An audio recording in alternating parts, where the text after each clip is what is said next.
And I'm just sharing a couple stories that I know of some homies of mine.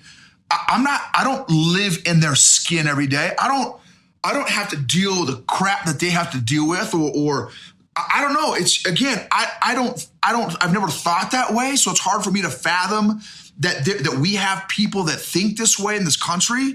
It's genuinely hard for me to fathom and wrap my head around how we as humans can treat each other so freaking poorly.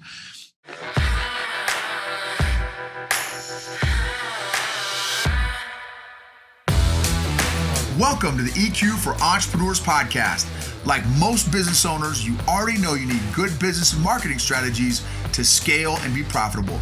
But at some point, you've hit the dreaded wall where you feel stuck and frustrated.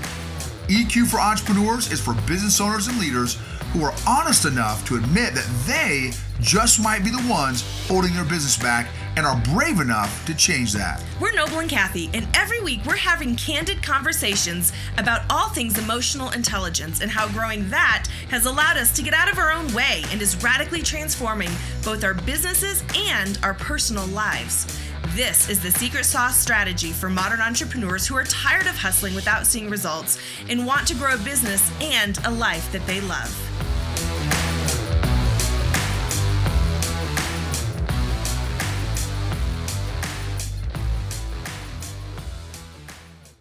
Hey, what is going on, super duper people? All right, so check this out. My name is Noble, and I want to share with you guys my thoughts on this whole deal with Black Lives Matter. So,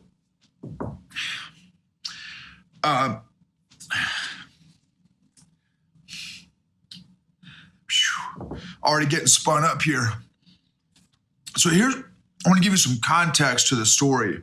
So I grew up in Illinois, a little farming town in Illinois. Nobody was around, real small farming community, literally 1,000 people, one flashing yellow light. But we had a children's home that was about 10 miles from us. And what we would do is my mom, who's a 4'10" little Hispanic lady, there'd be kids that were coming from the gangs from the inner city of Chicago and Rockford and stuff. And they'd come from these inner cities, and then they'd send these kids, these gang kids, in the middle of nowhere in this little farming community called Salem Children's Home. And again, we lived, 10 miles away. Well, on our way to church, my mom would pick up some of the gang kids, and I'd hang out. They'd come to church with us, and then we'd hang out with them afterwards. Right? I'd go play hoops with them. We'd throw football around. We'd play football, whatever, right? And these gang kids were black kids, were Puerto Rican kids, were Asian kids, were white kids, were Mexican kids, all kinds of, and then again, my mom raised me speaking Spanish. I know I look like a big white guy, but I can habla. Huh? What's up? You didn't know that, right? Some of you maybe have, but so my mom raised me speaking Spanish and stuff. But so that's what we would do. We'd pick up these kids. So I was always raised around, hanging out with all kinds of kids. And what's interesting is I have, I've seen the memes and stuff. So I've seen the memes. What's interesting is that kids aren't racist, right? Kids, at least the kids I've seen, I've been around a long time, seen a lot of kids. I've not seen kids be racist or prejudiced, right? Kids just like to play with other kids. If they're like the same height, hey, you're 2 feet tall, I'm 2 feet tall, let's hang out. You know what I mean? Let's play on a playground or whatever, right? So the other thing too, for some context, is in Thanksgiving, again, my family on my mom's side are, a lot of Hispanic stuff. And then my dad, again, Scottish, Irish, whatever, English. And so, but at Thanksgiving, we would do turkey and stuff.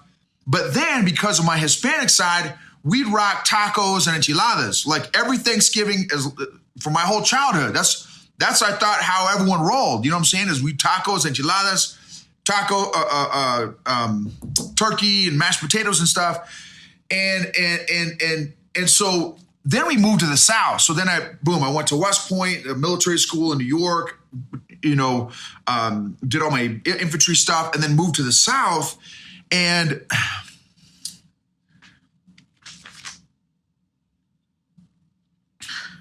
sorry, I just have I got a lot of friends that are black, man, a lot of friends that are black, a lot of them. Moved to the South. Our first Thanksgiving in the South. My wife's from Michigan. I'm from Illinois. Again, so I told you how I grew up. I grew up around all kinds of nationalities, ethnic background, the whole, Lucky Charms, man. Grew up with everybody. And moved to the South as an infantry second lieutenant, airborne ranger, all this stuff, stationed to 82nd. And we go to an all-black church, like for 5-8 years almost, literally all black church. We show up, boom. Cause I like to, anyway. And so, but our first Thanksgiving there in the South, and we're like, just talking to people, hey, how was your Thanksgiving? What'd you do at Thanksgiving? And I was like, hey, we had we had tacos, enchiladas, arroz con pollo, all our different stuff, and, and turkey and mashed potatoes. And I remember the first time, like, this lady was like, you had what? I'm like, maybe she didn't hear me out. Tacos, enchiladas, arroz con pollo, all these different things, turkey. She's like, you had tacos at Thanksgiving? I'm like, yeah, like we are, like, I always have tacos at Thanksgiving. And she's like, I just got this look of like, what planet are you from? Like, are you American? Like, you look like a white guy, but like, are you American? And I was like, it was the first time, like my whole life, we'd always had tacos and enchiladas and all this, Mexican food at our Thanksgiving. I didn't know anything else. And so she's like, oh yeah, no, we do, grits and grits and I can't think of all the Southern food, but anyway, so I was like, hey, that's cool. I don't roll like that's cool, but I don't roll like that. But that was my first, that was an interesting, conversation. And then this all black church that we went to for, again, 8 years. Awesome. Amazing. I loved it. What was interesting was, a couple times the pastor who I love, so thankful, the pastor's amazing, but a couple times it was like, don't let the man get you down, kind of thing. And I was like, don't let the man get you down. Like what man are we talking about? Like, what do we, like, don't let the man get you down. So anyway, just a little kind of note to self, like, oh, that was interesting, right? I'm not black. I've never been raised black, but in the South, right? So now, okay, so a couple little interesting little things in my head, and I got my notes here. So if you see me looking down, that's what I'm looking at. So then I been in business for over 2 decades now, and literally on I coach a lot of folks in business and entrepreneurship and stuff, and the majority of people in my network are black. Like literally, I'm the minority with the people that I work with, that I coach and mentor and stuff in the business side of the house. I'm the minority. I don't know how, I don't know why, how, but boom, so the majority of people that are my homies are black. And I've got family. So my family, my brother-in-law is from Ghana, and I've got my family, I got African family, you know what I'm saying? And then one of my best homies is from the Ivory Coast. And so I got all this perspective, right? Well, here's where racism hit me in the face. This is where it absolutely hit me in the face. Because this whole time I'm like, man, I grew up with all these different kinds of kids, different colors of kids, different backgrounds. So I never really, again, understood this whole racism deal until we kind of moved this out. But here's where it hit me in the face. And a really good buddy of mine from Brooklyn come down to Fayetteville to visit family. He had family that was from Fayetteville, North Carolina. And I live in Fayetteville, so he was coming down to visit family. He's like, hey, bro, I'm going to be in town. and he's a black dude. And we've been home. I mean, now we've been homies for 18 years. And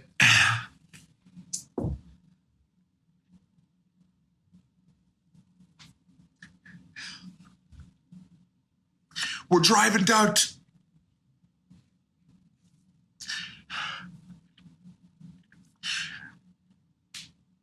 We're driving downtown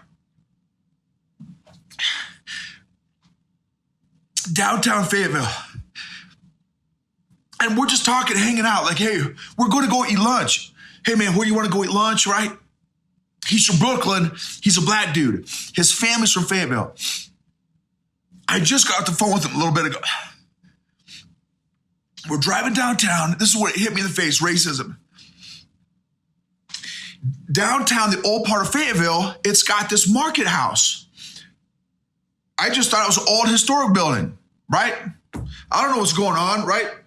We'd only been there maybe a couple years, whatever. This old historic part of town, this old thing, and it's called, we call it the Square in Fayetteville, this marketplace building, right? And we're driving, boom, hey, you know, I don't want to, his name is M.A., I'll just say his first name.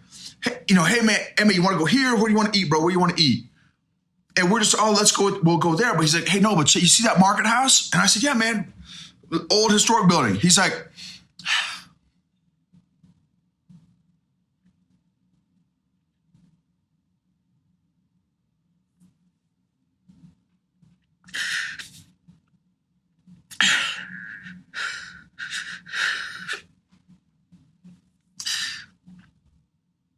he said,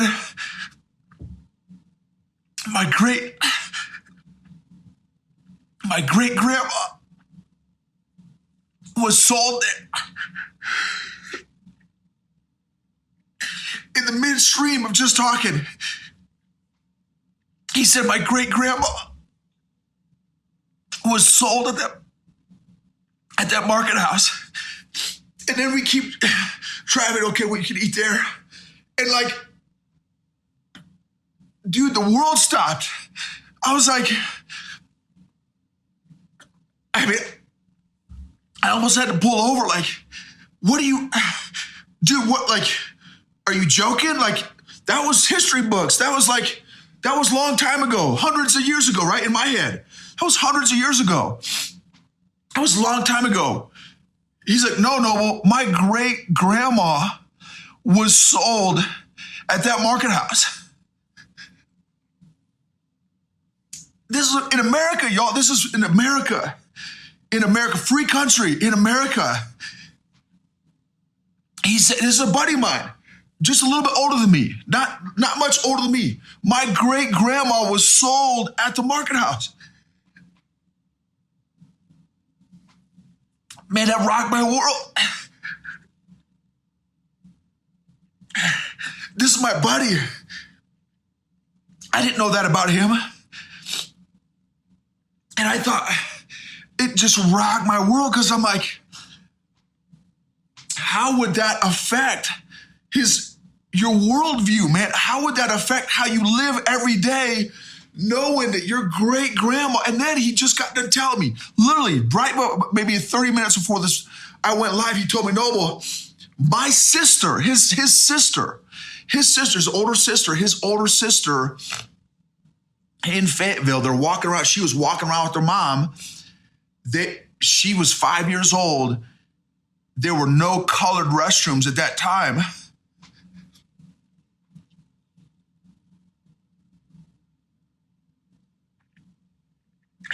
She had to pee outside because there were no colored restrooms. This is America, man. And I thought, what if that was my daughter, man? What if that was my daughter, that there were no white restrooms? That my daughter, you know what I'm saying? Like, not even, like, obviously not white, like there were no restrooms. Like, and just like, how would that change my worldview? How would that change my perspective on things? How would that change how I viewed the world? How would that change how I viewed America? How would that change how I sing the national anthem? How would that change how I believe about, America the beautiful and the land of the free. And, man, it just, and here's the thing. And then another buddy of mine, and I'll just say Jerry,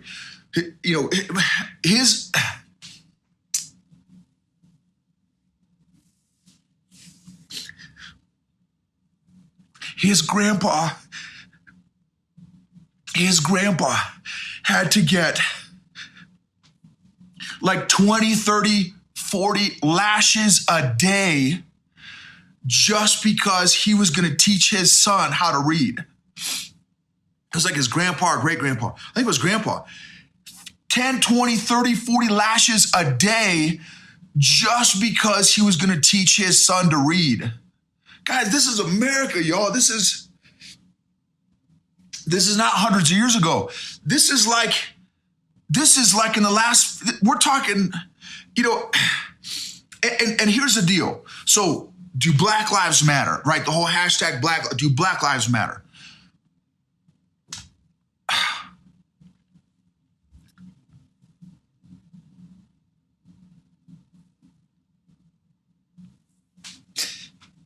Of course, freaking Black Lives Matter. When you get punched, if you got punched in the face by somebody, and your nose is bleeding, you're like, oh man, hey, can you get me a towel? Like, oh man, can you get me some ice? Can you help me out? And I say, yeah, but don't you see all those other people that have been punched in the face before too? Like, oh, so you're just going to be selfish and think about yourself? And you think your nose is the only nose that's ever been broken by somebody else? Like, see all these other people. No, I'm going to come take care of you, man. I'm going to come help you out. I'm going to come take care of you. I'm not just going to say, I got it. Your nose isn't the only nose that's important.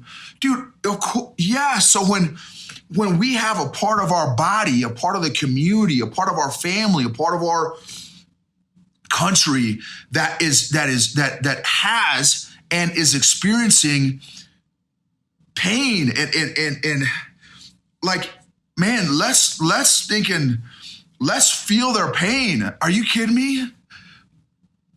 And I'm just sharing a couple stories that I know of some homies of mine. I don't live in their skin every day. I don't have to deal with the crap that they have to deal with or I don't know. It's again, I've never thought that way. So it's hard for me to fathom that we have people that think this way in this country. It's genuinely hard for me to fathom and wrap my head around how we as humans can treat each other so freaking poorly based on what color shirt I'm wearing. Oh, you're part of the red shirt people, man. The red shirt people. It's like, how are we so... It's just, anyway, so here's what I did. This is one thing I did last night. I was praying, man, God, help me out, because, I want to understand. I want to feel their pain. They're part of, again, most of my friends are Black. A huge percentage, right? I've never done my math, but a huge percentage of my friends are Black. Like, I want to feel their pain. I want to, what are they going through?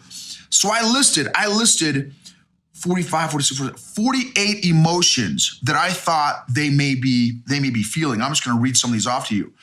So I try to put myself in their shoes. What if I was part of the Floyd family? What if I was a cousin, a relative, uncle, brother, What if that was my family? What if I was no?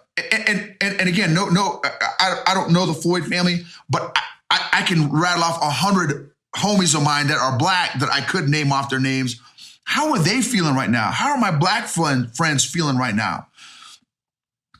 Anger, rage, frustration, despair, fear, scared, shocked, violated, desperate, alone, lonely, indignant, concerned, abhorred, isolated, misunderstood, incredulous, fear for family, fear for your children, injustice, unfair, sad, disappointed, let down, disparaged, demeaned, abandoned,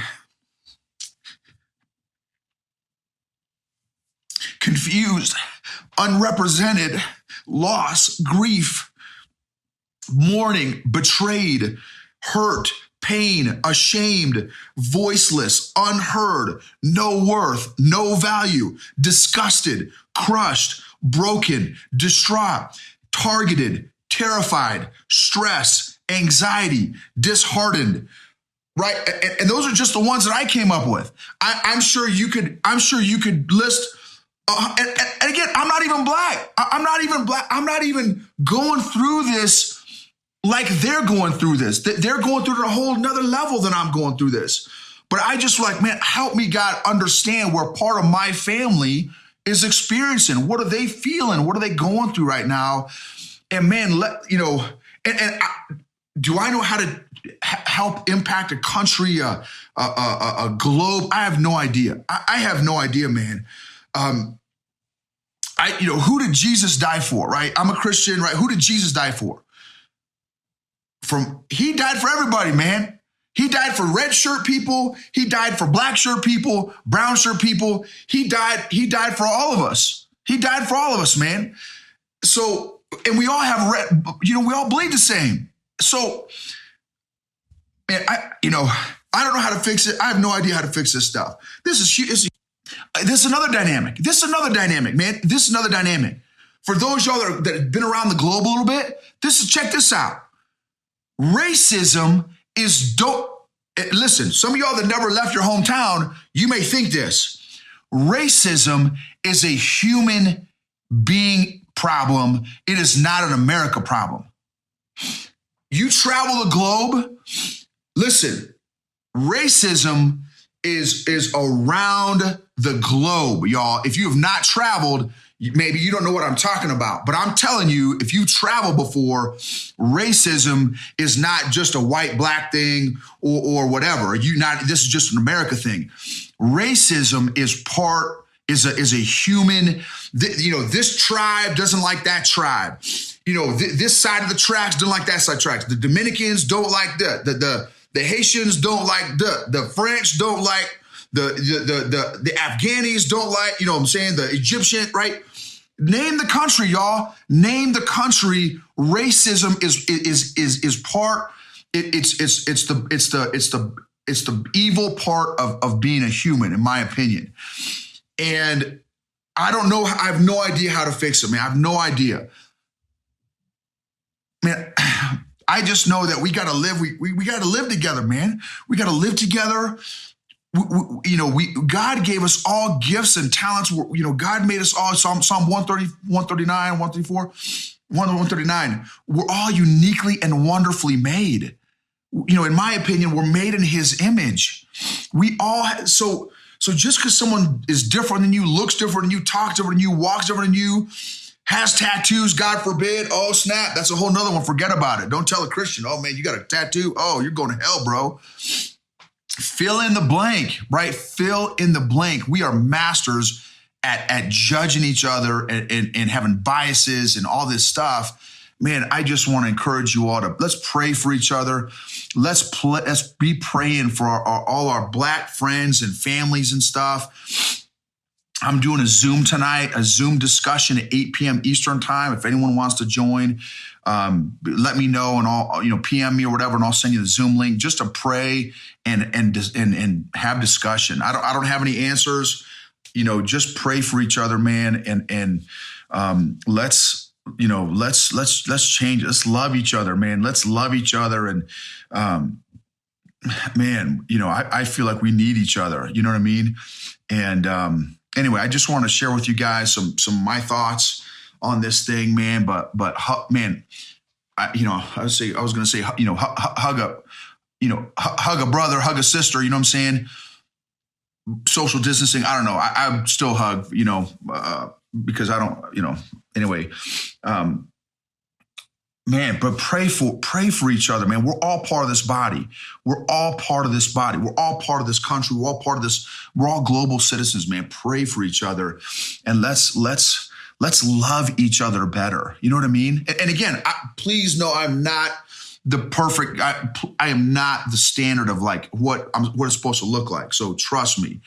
But man, let's all do better at loving each other and reaching out. Is it uncomfortable? Is it uncomfortable talking about race and, oh man, being black and being, Mexican and being Asian, and hey, try being a Chinese guy in the United States right now.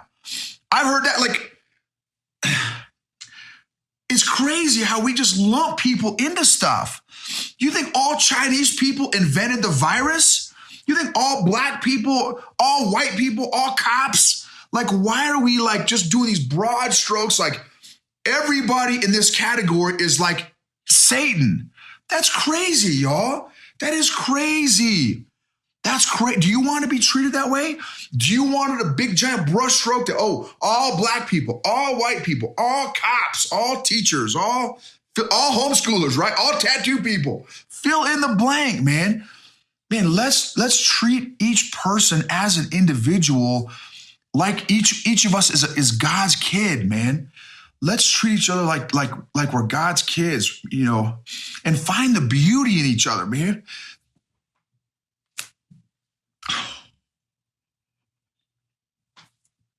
There's so much beauty in people. Sometimes it's we got to dig it out of each other, right? Some people have years of injuries and walls up, and sometimes you have to dig deeper to find some of that beauty. But everyone's got beauty, man. Everyone's got beauty in there, and we just got to spend time to dig it out and be the first to love. My dad, man. Growing up as a kid, my dad. He was an emergency room doctor. He always said, used to piss me off because we'd be fighting in our family, yelling, all this stuff. And he's a real chill guy. He was real chill. He died over 10 years ago, 11 years ago now. And he would always say in his little soft voice, he's a big giant guy, 6'3", 285 pounds, big dude. And this little soft voice, he'd say, be the first to love. We'd be fighting. He'd be like, be the first to love. And I used to hate hearing that. I used to hate it because, my pride, screw you, you be the first to love, I'll love after you love. And that's little kid attitude. Man, I had low EQ. So # be the first to love.